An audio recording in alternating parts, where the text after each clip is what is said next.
आप देख रहे हैं एसडीएम न्यूज़। मैं हूं अंसारी। इस वक्त मैं महाराष्ट्र के ऐतिहासिक शहर औरंगाबाद के सुबेदारी गेस्ट हाउस में मौजूद हूं और आप जो चेहरा देख रहे हैं हाजी अरफात साहब, एक बीजेपी का माइनॉरिटी का एक बहुत उभरता हुआ चेहरा है। बड़ी उम्मीदें हैं यहाँ के आवाम को, सारी बातें हैं। चलिए विस्तार से तमाम बातें करते हैं। सर, सबसे पहले ये बोलिए, आपका दौरा एक तारीख शहर में होने जा रहा है, दौरे के बारे में बता दीजिए पहले। बिल्कुल, मैं तो ये एक मेरा पर्सनल दौरा है। मैं कल सांगली में था। सांगली में इस्लामपुर के अंदर हमारे माजी मंत्री उन्होंने कार्यक्रम लिया था और ऐसा कार्यक्रम था हिंदू मुस्लिम की एक एकता का मिसाल हुआ। उधर पे हिंदू ज़्यादातर लोग थे और उस लोगों ने नबी पाक सल्लल्लाहु अलैहि वसल्लम का एक जश्न ईद मिलादुन्नबी का प्रोग्राम, तो वो करके मैं आया। हमारे एक दोस्त है सैयद साहब, आज उनकी जालना के अंदर उनके बच्चे की शादी है, निकाह में पहुंचना है, लेकिन काफ़ी दिनों से औरंगाबाद का दौरा नहीं हुआ था। तो मतलब जाते जाते मेरे सभी औरंगाबाद के दोस्तों को, पत्रकारों को, खाटिक समाज के लोगों को जाते जाते मिल के चलूँ। लेकिन इंशाल्लाह ताला दिवाली के बाद ये हाजी अरफात शेख पूरा महाराष्ट्र का दौरा, माननीय मुख्यमंत्री जी एकनाथ शिंदे, देवेंद्र फडणवीस जी उप मुख्यमंत्री से बात करके अल्पसंख्यक समाज के हित में हम क्या क्या दे सकते हैं, क्या कर सकते हैं, कौन सी योजना ला सकते हैं, ये देने के लिए पूरे महाराष्ट्र का 36 जिलों का दौरा निकालेगा और इंशाल्लाह औरंगाबाद से ही शुरुआत करूँगा।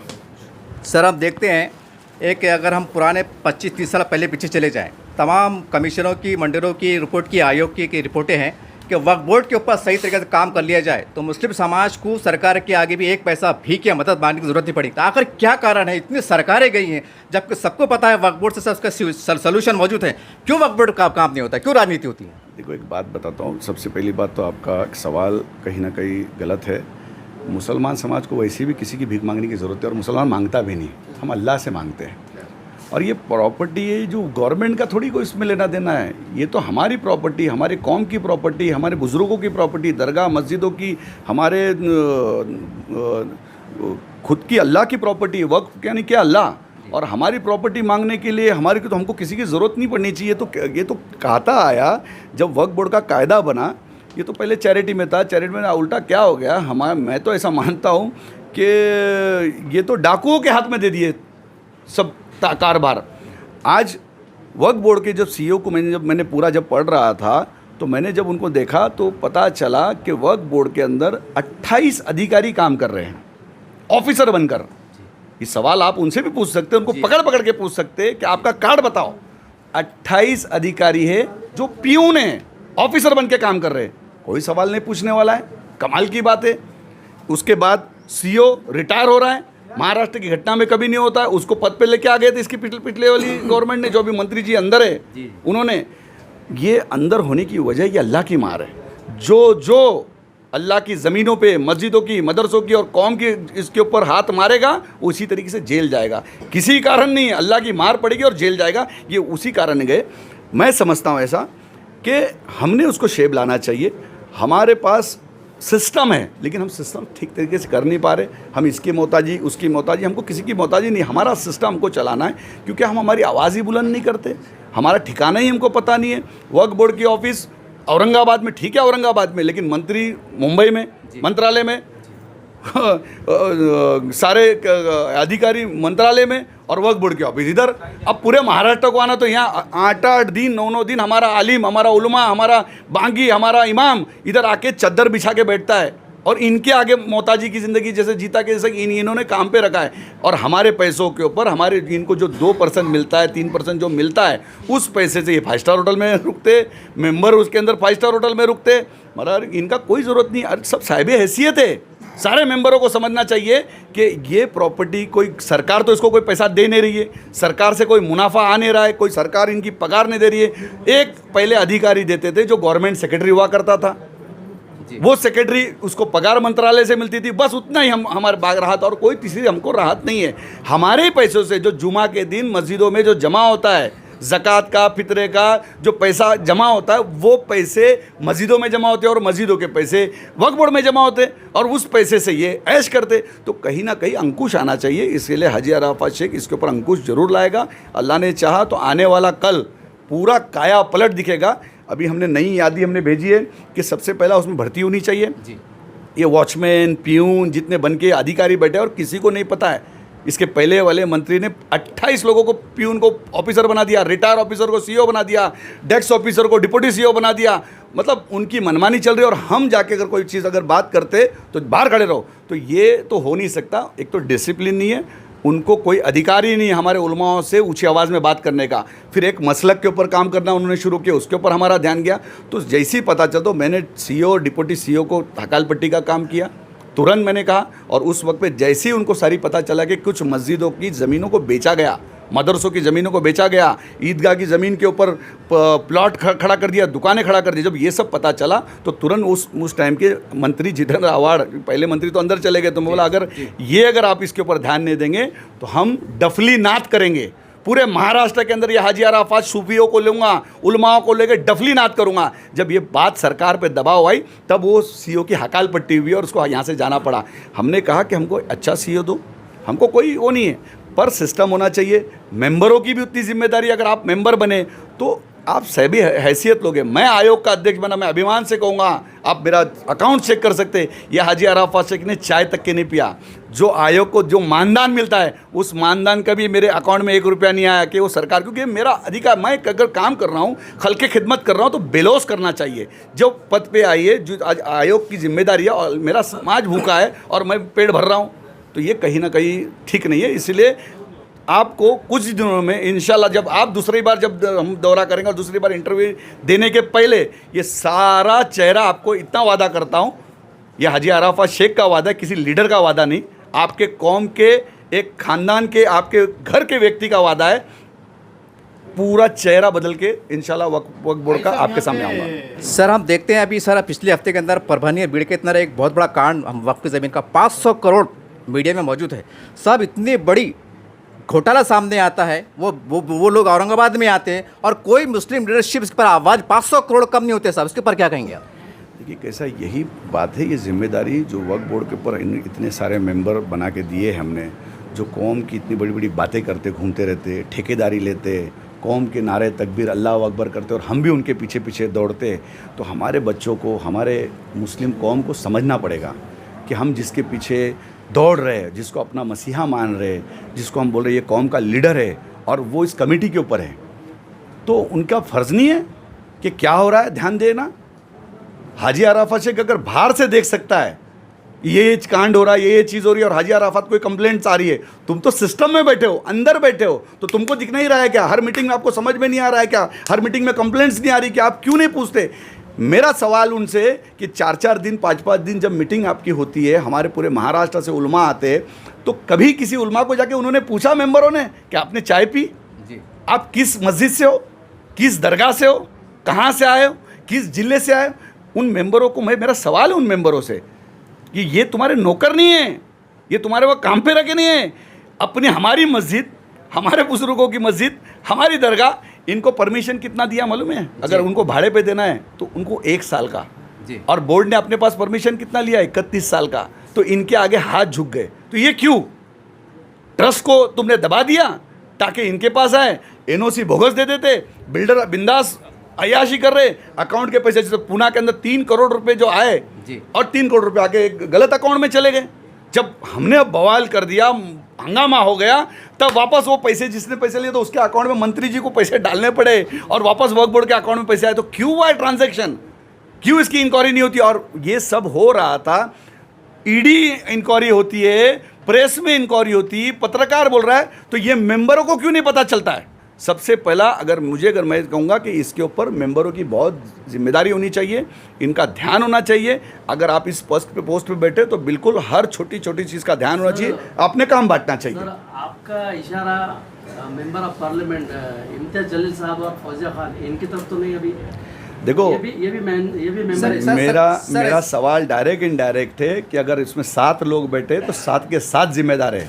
अगर मेरे हाथ में 5 उंगली तो 5 ही उंगली जिम्मेदार होगी। अगर कोई गलत काम में मैं अगर हाथ डाल तो 1 उंगली तो गुनहगार नहीं होगी, 5 के 5 होगी। तो 5 की जिम्मेदारी है, 7 की जिम्मेदारी है, 9 की जिम्मेदारी है, उस पर सीईओ की भी जिम्मेदारी है, सेक्रेटरी की भी जिम्मेदारी है और उस मंत्री की भी जिम्मेदारी है।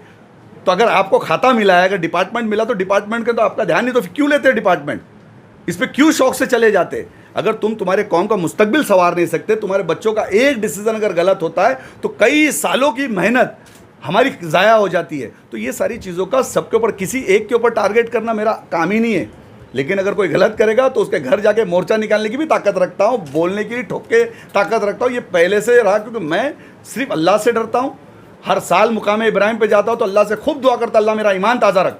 जहाँ जहाँ मैं मेरे कौम के लोगों से वादे कर रहा, अल्लाह उस मुझे कायम और दायम रहने वाला बना। मुझे उन लीडरों से मत बना जिन्होंने अपनी कौम को धोखा दिया। अगर मैं भी बनने वाला हूँ, अल्लाह मुझे यहाँ स्टॉप कर।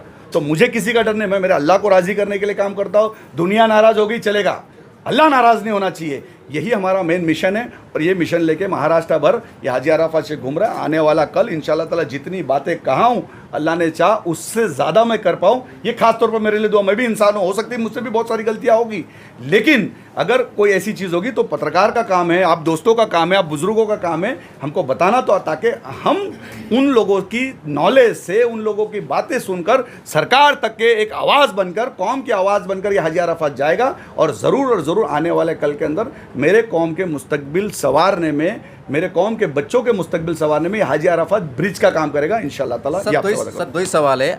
और हमारे मतलब सांसद अब फौजी मैडम जी, इम्तियाज़ जलील साहब, इन्होंने एक अभियान चलाया है औरंगाबाद के अंदर, मराठवाड़े के अंदर। इनके काम का कैसा देखते हैं कि संतुष्ट है क्या, बस एक तो इसमें कोई राजनीति नज़र आती है? मुझे तो नहीं पता क्या काम कर रहे हैं। अगर कोई ऐसा ठोस काम किया तो मुझे बताओ। मैं कल रात में पूछ रहा था कि भाई अगर मैं रात में 3 दिन सफ़र करते आ रहा हूँ, तो मैं, मेरे दोस्त राजू भाई हमारे साथ में थे, तो उनको मैंने पूछा कि अगर कभी जालना की शादी 6 बजे होगी तो रात को कोई फ़्लाइट है तो मुंबई के लिए तो बड़ा अच्छा हो जाएगा। तो खासदार का काम क्या है, आमदार का काम क्या होता है, और नगर सेवक का काम क्या होता है, ये समझना पड़ेगा। तो अगर तुम दिल्ली में अगर बैठते हो तो तुम्हारे औरंगाबाद शहर के लिए अपनी बात दिल्ली पार्लियामेंट में रखनी चाहिए। अगर कभी रात को 10 बजे 11 बजे की फ़्लाइट होती तो मैं भी आसानी के साथ मुंबई मेरे घर पे पहुंच जाता था। लेकिन शर्म की बात ये है कि अगर कभी इतनी भी मांग अगर कोई नहीं कर सके, इतना भी समझ नहीं है, तो ये भी काम हमको करना पड़ेगा। खासदार वो है लेकिन काम हम करेंगे, क्योंकि ये औरंगाबाद मेरी नानी का शहर है, बचपना गया है, तो हमको आना जाना इस गांव से लगा हुआ है, इस शहर से लगा हुआ है, मेरे लोगों से लगा हुआ है। तो इसकी बात भी मैं इंशाल्लाह ताला ज़रूर, मैं देवेंद्र जी से बात करके जब भी दिल्ली जाऊंगा तो मैं राव साहब दानवे जी को कहकर उनको साथ में लेके जाकर कम से कम इतना कहूँगा, रात में कोई फ़्लाइट चालू करे मुंबई में, तो अगर मुंबई से आवक जावक जब शुरू होगी तो यहाँ पे व्यापार बढ़ेगा, बिजनेसमैन लोग आएंगे, आना जाना शुरू होगा, एक अपने शहर का नाम होगा। एक ऐतिहासिक शहर है, खूबसूरत शहर है। अगर कोई पर्यटक अगर आना चाहता है, फ़ॉरेन की से आना चाहता है, तो उसको आना जाना अगर एक्सेस अगर अच्छा हो जाएगा, रात का वक्त भी हो गया, सुबह का वक्त भी हो गया, तो ज़रूर मुझे लगता है कि 100% यहाँ पर बहुत सारी सहूलतें होगी। सर आखिरी सवाल है मेरा, औरंगाबाद के महानगर पालिका कमिश्नर आस्तिक कुमार पांडे साहब जो आप कलेक्टर बन गए हैं, सब इन्होंने अपने कार्यकाल में एक बहुत बड़ा काम किया है। उदाहरण के तौर पे आप कहना चाह रहा हूँ, महानगर पालिका की ज़मीन के ऊपर उन्होंने पेट्रोल पंप कायम किया है। अभी 4 कायम किए, मतलब 2 कायम हो चुके हैं। बड़ी हैरत की बात है, हमारे महाराष्ट्र में, हमारे मराठवाड़े में, हमारे औरंगाबाद ज़िले के अंदर, मैंने मेरा खुद का भी सर्वे, व्यक्तिगत सर्वे साहब, 100 पेट्रोल पंप डाल सकते हैं। तो आखिर क्या कारण है कि वक्फ बोर्ड अपने पेट्रोल पंप डाल के अपनी आमदनी नहीं बढ़ाती है? बहुत बड़ा चर्चा का विषय है। ऐसा नहीं है, कैसा उसमें वक्फ बोर्ड की ज़मीन कई कुछ जगह पे पहाड़ों पे है, कुछ अंदर कुछ स्लम इलाकों में है, कुछ ऐसी जगह पे है जहाँ अलाउड नहीं की जाते। हर चीज़ हर जगह नहीं होती है, तो उसके कानूनी प्रोसीजर होता है कि अगर हाईवे रोड के ऊपर ज़मीन कोई होगी तो उसके अंदर उन लोगों का काम है, अलग अलग लोगों का काम होता है, अलग अलग तरीके से होता है, और फिर उसमें अलाउ है कि नहीं है। कई दरगाह है, कई मस्जिदें हैं, तो वहाँ पे पेट्रोल पंप आना मुनासिब है या नहीं है, वो सब अलग अलग टॉपिक की बातें हैं। लेकिन मुझे इतना है कि अगर जो ज़मीन जहाँ जहाँ वक्फ बोर्ड की है, कई एक्सप्रेस हाईवे पे ज़मीन होगी तो वहाँ बोर्ड लगा सकते हैं, ऐसी कई चीज़ कर सकते हैं। तो उसके ऊपर बैठकर उन ट्रस्टियों की जिम्मेदारी है, उन मस्जिदों की जिम्मेदारी है, वो क्या चाहते हैं, किस तरीके से चाहते हैं, तो उसके अंदर हम मदद कर सकते हैं उनको। पूरे महाराष्ट्र के अंदर अगर वो बोलेंगे कि भाई हमको यहाँ पे होर्डिंग्स लगाना, अभी कई मस्जिदों के लोग के पास प्रपोजल गया था कि होर्डिंग्स लगाना, तो उन्होंने कहा कि होर्डिंग्स हम अलाउ नहीं करेंगे, क्योंकि उसमें कभी कभी ऐसी तस्वीरें आ जाती है जो हमारे लिए जायज़ नहीं है। तो ऐसे फतवों का भी मामला है, क्योंकि वक्फ बोर्ड का मामला मस्जिदों का, दरगाहों से जुड़ा हुआ रिलेटेड मामला होता है। तो ऐसी हलाल रोज़ी आना चाहिए, उसको भी ध्यान में रखना है। इसीलिए ये हमारा अधिकार नहीं है, ना वक्फ बोर्ड के किसी अधिकारी का अधिकार है, ये सीधा सीधा अधिकार उन ट्रस्टियों का है, उन जिनके हाथ में केयर टेकर है। हम मालिक कोई नहीं है, ना हम मालिक है, ना ट्रस्टी मालिक है, ना वक्फ बोर्ड, हम सब केयर टेकर, हम उसको संभालते हैं। ज़मीन अल्लाह की है, तो उसके ऊपर उस तरीके की चीज़ें आनी चाहिए और उसके अंदर जो मदद लगेगी, जो आइडिया लगेगी, जो एजेंसियाँ आनी हैं, जो लोगों को लाना है, जो मैं जैसा मैं फिल्म लाइन के बोर्ड पे भी हूँ, यूनियन पे हूँ, मैं ट्रांसपोर्ट की यूनियन पे हूँ, जो इंडिया की सबसे बड़ी यूनियन जिसके 7.5 लाख मेंबर, इसमें 5 स्टार्स सभी है, एयरपोर्ट है मेरे पास में, कई एयरलाइंस मेरे पास में, तो हम ऐसे एयरलाइंस को ऐड वैड की भी बात कर सकते हैं, बहुत सारी चीज़ कर सकते हैं, जैसे सोलार पावर की बात कर सकते हैं, ऐसे कई चीज़ से हम बात करके मदद कर सकते हैं। उन जो ट्रस्टियों ने मुझे आपके चैनल के माध्यम से अगर मुझे मदद किया तो बिल्कुल मैं उनको सही राय दे सकता हूँ, मैं उनके साथ में खड़ा हो सकता हूँ, लेकिन करना उनको ये, हम क्या है प्लेट में लाके दे सकते हैं, सजा सकते हैं, ज़रूरत पड़े तो मुंह में निवाला भी दे सकते हैं, लेकिन चबाना तो उनको ही है ना, तो ये उनकी जिम्मेदारी है। तो अगर मुझे लगता है ये सारी चीज़ अगर वो करेंगे तो इंशाल्लाह ताला आने वाले कल के अंदर हमारे वक्फ बोर्ड के जो ज़मीनों से मस्जिदों को, मदरसों को बहुत फ़ायदा होगा। बच्चों के मुस्तकबिल वगैरह का इससे कोई लेना देना नहीं। हमारे बच्चे अल्हम्दुलिल्लाह आज डॉक्टर बन रहे, वकील बन रहे, इंजीनियर बन रहे। गरीब से गरीब हमारा मैं देखता हूँ, हमारा खाटिक समाज की बात कर लूँगा, जिन्होंने गोश्त काट के फटेले बनियान पहनकर, फटेली लुंगी पहनकर अपने बच्चे को सीए बनाया, किसी को डॉक्टर बनाया, कोई ग्रेजुएशन कराया। तो मैंने उनसे यही कहा और मैं सबसे कहूँगा, मेरी पूरी कौम से कहूँगा, पढ़ाने की जिम्मेदारी आपकी है, नौकरी देने की जिम्मेदारी हाजी अराफात शेख की रहेगी। आप बिल्कुल आवाज़ दो, इंशाल्लाह ताला ये हाजी अराफात शेख पूरी कोशिश करेगा। सवाल सामने से आ रहा सर, मौलाना आज़ाद फाइनेंशियल कब खुलेगा सर? ये बंद पड़ा है, 2014 से बंद है सर। बंद है सर? नहीं, ऐसा नहीं है, बंद नहीं है। सिस्टम के अंदर कोई करने वाला वहाँ नहीं है, सभी सिस्टम चालू है, अल्पसंख्यक आयोग चालू है, फंड भी आके पड़ा हुआ है सर, एक 200 करोड़, एक 500 करोड़। दूसरी बात ऐसी है सर, उन्होंने जो कंडीशन दिए तो कंडीशन सर एक गरीब बिल्कुल नहीं कर सकता सर। मैंने आपको इसीलिए बताया, इनके इंटरव्यू में बताया कि मैंने प्रस्ताव भेजा हूँ कि जैसे फाइनेंस जो लेते हैं, बिज़नेस फाइनेंस जब लेते हैं तो बिज़नेस फाइनेंस के ऊपर अलग अलग तरीके से, कि बकरा ख़रीदना है, बेचना है, गाड़ी लेना है, गाड़ी ख़रीदना है, या छोटे मोटे व्यवहार करना है, छोटे मोटे काम करना है, छतरी बेचना है, या ऐसी कोई छोटी छोटी चीज़ों के लिए हम जब लोन के लिए जाते तो 3-3, 4-4 गारंटर मांगते हैं, जो बैंक मांगती है। तो हमने कहा कि उसके अंदर थोड़ा कमतरता लाओ, गारंटर थोड़ा कम करो, एक, ताकि उसको आसानी से लोन मिले, वो आसानी के साथ आएंगे। क्योंकि हमारे पास मौलाना आज़ाद पे आएंगे तो गरीब बच्चा ही आने वाला है, कोई बहुत हाई फंडा बच्चा तो तुम्हारे पास आके करने लेने वाला है। तो ये हमने कहा। दूसरा हमने कहा कि एक ऐसा प्रस्ताव मैं देवेंद्र जी के पास, मुख्यमंत्री जी एकनाथ शिंदे के पास, मैंने जी के पास रखा हूँ कि जो वो लोन दे रहे अपना पढ़ाई के जो लोन दे रहे, एजुकेशन जो लोन दे रहे, तो एजुकेशन लोन के ऊपर हमारा जो गारंटर पूरा हटाया जाए। क्योंकि एक बर्तन मांजने वाली, खेती में काम करने वाली लेडी, अगर उसका बच्चा टैलेंटेड है, पढ़ना चाहता है, तो वो कहाँ से देगा, कहाँ से गारंटर लाएगी? उसको कोई गारंटर देता नहीं है। तो एजुकेशन लोन के ऊपर हटाया जाए, ये हमारी क्लियर कट मांग रहेगी इंशाल्लाह ताला। इसके ऊपर हम काम कर रहे हैं। और इसके पहले जो 400 करोड़ 500 करोड़ जो लोगों ने खाया है, उनके ऊपर भी थोड़ी सख्ती हो रही है, उनके घर पे जाया जा रहा है, उनको नोटिस जा रही है, तो उसके ऊपर भी थोड़ी राहत दी जाए, ताकि वो भागे नहीं, उनके लोग भाग रहे हैं, ये कर रहे हैं। तो ये सारी चीज़ों के ऊपर भी इंशाल्लाह ताला हम काम कर रहे हैं। सर एक सवाल था आखिरी, जैसा लोन के ताल्लुक से बात हुई है, तो सर जो अल्पसंख्यक विद्यार्थी जो है, जो रिसर्च करते हैं, एमफिल करते हैं, पीएचडी करते हैं, तो अल्पसंख्यक विद्यार्थी के लिए अमृत फेलोशिप एक ड्राफ्ट तैयार हुआ है, बन के रखा हुआ है, जैसे कि सारथी और बार्टी और महाज्योति के आधार पर एक अमृत फेलोशिप का भी ड्राफ्ट तैयार हो चुका है। लेकिन आप सेंट्रल गवर्नमेंट में हैं, तो क्या आप ये जल्दी से जल्दी प्रस्ताव को मंजूर बिल्कुल, कराना चाहते हैं? क्योंकि सर ये जो मामला है, ये जो मौजू है, ये लोन का इशू अलग है, लोन एक शक्ल में मिलता है, लेकिन जो अल्पसंख्यक फेलोशिप जो मिलती है, जैसे मौलाना आज़ाद फेलोशिप जो मिलती थी, तो ये फेलोशिप बच्चों का हक है, तो इसके ताल्लुक से आप ज़रा कुछ बताइए। बिल्कुल, ये मेरा अधिकार है। ये जो आपने जो सवाल रखा, ये मेरे कौम का अधिकार है, हमारे अल्पसंख्यक समाज का अधिकार है। ये हम किसी से उधार नहीं मांग रहे, हम हमारा हक मांग रहे हैं।